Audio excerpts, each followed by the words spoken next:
On the day Mom and Dad divorced, two divorce agreements lay on the table. The first one stated that the child was to stay in the old house in the old town with Dad, Chuck Browning, who was addicted to gambling and riddled with debt. The second one stated that the child was to go to the coastal town with Mom, Marina Dillon, who had remarried a wealthy businessman. In my previous life, my younger sister, Tamara Browning, cried and begged to stay with Mom, so I silently packed my bags and went with Dad instead. Later on, Dad quit his gambling habits and received a large settlement for selling off his old house in a land expropriation project, and that was when he began pampering and showering me with affection. Meanwhile, Tamara suffered emotional abuse at her stepfather's home as she was forbidden from leaving the house at all. Eventually, she died of depression. Now that we were reborn, Tamara snatched the cigarette away from Dad's fingers and hugged him tightly. I feel sorry for Dad, Tiana. You can go ahead and enjoy your life with Mom. I'll let you take it. Dad was stunned momentarily. Then, he stroked Tamara's head with a look of relief. I said nothing and picked up the train ticket that would bring me to the coastal town. Tamara had no idea that Dad only managed to quit his gambling habits because I had worked myself to the bone paying off his debts while suffering from a brain tumor. Dad finally saw the error of his ways after I nearly gave up my life for him. And now that I was reborn, I no longer had to put up with the voices of the debt collectors hounding us anymore.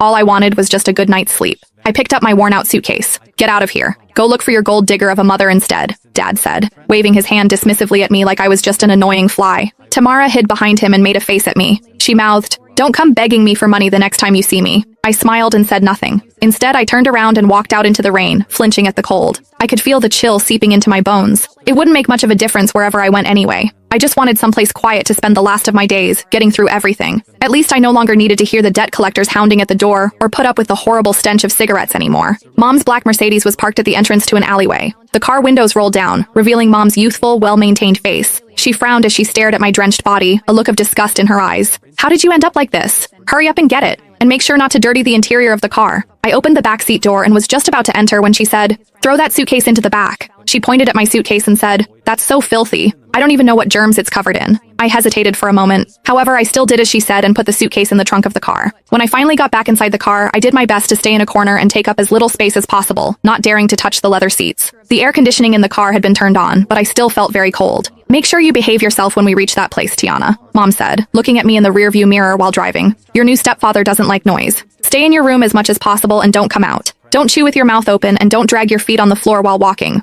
Also, don't you ever bring up your dad. He's nothing but bad luck." I looked at the fleeting raindrops outside the window and nodded. "Got it." I felt a sudden sharp pain in my brain. My vision went black for a while, and I hurriedly held my head in my hand. "What's wrong?" Mom asked, sounding impatient. "Nothing. Just a little carsick." "You're so delicate," she said with a scoff. "Just like your dad." I closed my eyes and forcefully swallowed the metallic taste rising in my throat. I didn't want to come back here anymore if I could be reborn again. The car drove on for 5 hours. It was dark by the time we arrived at the huge